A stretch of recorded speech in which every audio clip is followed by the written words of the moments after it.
Hey guys, what's going on? Stan Proko here with Proko.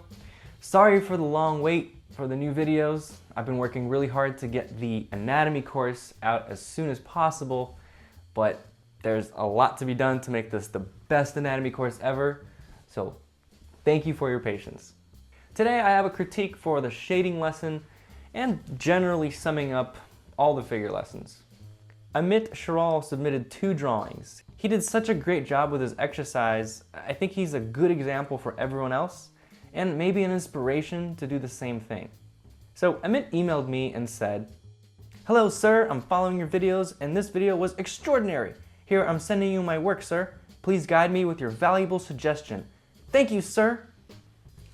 Okay, I will do my best. First of all, you did a fantastic job with the study of my drawing and then doing one of your own in the same style. I applaud you for such a great effort. It looks to me like you understood most of the points from the shading lesson. And the best thing is that you actually did it. You did exactly what you're supposed to do. You watch the lessons, study from the lessons, and then practice from the lessons. It's easy to just binge watch all the videos, but it's those that actually go and practice what they learned that will make the biggest improvements. So, good job. Now, if you don't mind, and since you asked, I'll give you a few suggestions on how I think you can improve. On the first drawing, you missed the gesture. Draw a plumb line from the right side of his head down to his foot. You'll see that in the photo and in my drawing, the line aligns with the left side of his right foot. On your drawing, it's farther to the right. This causes him to look like he's balancing on his right leg, but he's actually leaning on his left knee. The weight is distributed evenly between the left and the right side. Maybe you could review my video on balance. Alright, let's see. You seem to be using too many sharp edges to separate the muscle masses. It can be good to exaggerate that in some areas, but you're doing it too much. You have the whole scapular region outlined. The trapezius is outlined, and the same thing on the other side. Notice how in my drawing, I have areas where I show a sharp edge with a line, but then I fade the line and the edge becomes more vague. It's softer and it provides a variation throughout the edges. That's just a more appealing design. When you've indicated the beginning of the edge and the end, the viewers will connect the dots on their own. You don't have to outline the whole thing. See how here you have outline, outline, outline. On mine, those areas are open. Also, the background is too messy. It distracts from the focal point. Overall, I feel like the drawing is kind of spotty. Lots of light and dark spots that don't work together as a whole. You're making every area in the composition the lead actor. Try to decide in the beginning of the drawing, what is the focal point?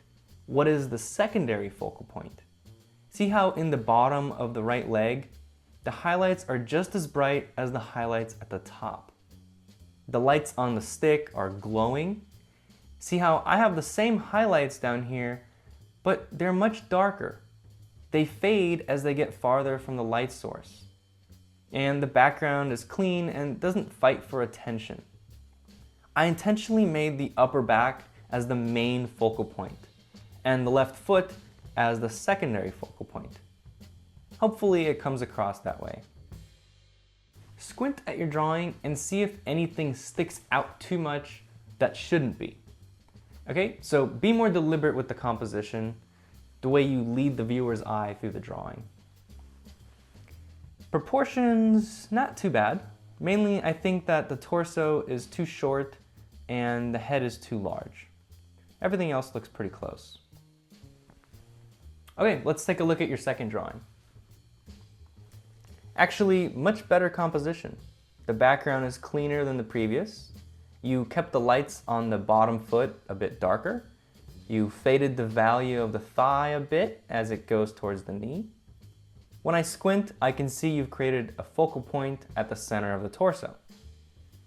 But, of course there's a but, I still think you have room to improve the composition. The background could be more deliberate. I'm seeing spots that don't seem to have a purpose. Not as much as on the first drawing.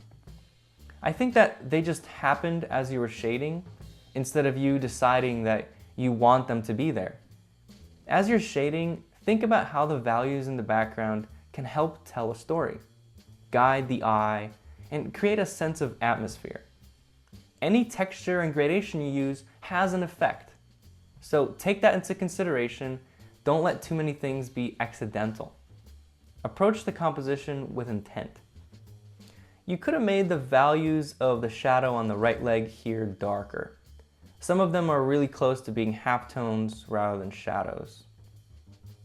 Also, I would have pushed the darker gradations toward the knees even more on both sides. The tanned skin helps to push the eyes back up to the focal point. As for the gesture, you kind of straightened the body. You made it more vertical. That makes the pose feel stiff. I like the diagonal in the photo better because it's more dynamic, a little more interesting to me. Okay, a few things about the proportions. First, his left leg. You did what most of us do when there's foreshortening. You unforeshortened it. You made it longer. An easy way to check that is with a few plumb lines. If you draw a vertical plumb line from the inside of the knee, you'll see it align with the inside of the pelvis here. Continue it up and it goes through about the middle of the head. When we do the same on yours, it aligns with the outside of the pelvis. So what you did was you swung that leg outward to show the length. Continue that plumb line up and it misses the head by a lot. Now that is a combination of incorrect foreshortening and also the torso being more vertical than in the reference, like I said earlier about the gesture. But down here, the relationship between the pelvis and the knee, that's completely a foreshortening problem. It's a very common mistake. Our brain just wants to elongate foreshortened objects. Stupid brain. We remember the body parts the way they look in their extended position, so we draw them that way. Using some plumb lines and approaching the shapes abstractly in the beginning will help overcome that tendency. Another proportional mistake I'm seeing is the foot. It looks too big. Taking the length and stacking another on top of it reaches the bottom of his upper leg mass. On yours, it reaches up to the patella, so it's too long. And the shape of the foot is too thick. I would cut into the side here and here. And the last thing I'm going to say about it is you didn't capture the angle of the head. Your guy is looking straight ahead, but in the reference, he's looking down. Make sure you're wrapping the lines around the head like on a tilted cylinder.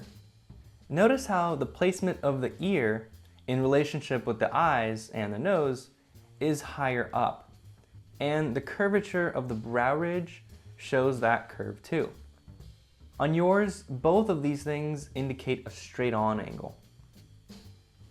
Alright, so moving on to the positives. What do I like about your drawing? Well, everything else, I guess. The first thing that struck me when I saw it was how successfully you captured the style in which I did my drawing.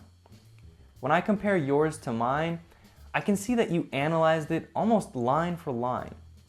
Every stroke in the shading is considered. And it's that kind of attention to detail that will make you good. The shading is done very well. All the forms feel 3D.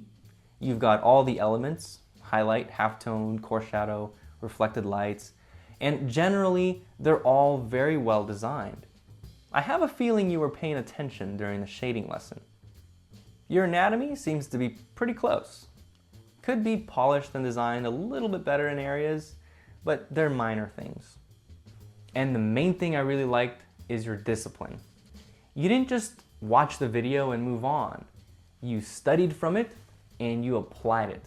So everybody watching, hopefully this inspired you to do a figure drawing of your own. Try not to be intimidated about it. Just approach it in a fun way. Just Go out, do it, see what happens. And then post it online, tag me in it so I can see it. Thank you for watching, everybody. Make sure to check out my premium lessons at proko.com/store. I just finished the figure course, but you can sign up for it at any time and work through the videos at your own pace. All right, thank you for your support, everybody. If you like this video, pass it on to your friends and classmates, and click this button here to subscribe to the Proko newsletter so you don't miss any new videos. Bye-bye! Hey guys, what's going on? Sally sells seashells by the seashore.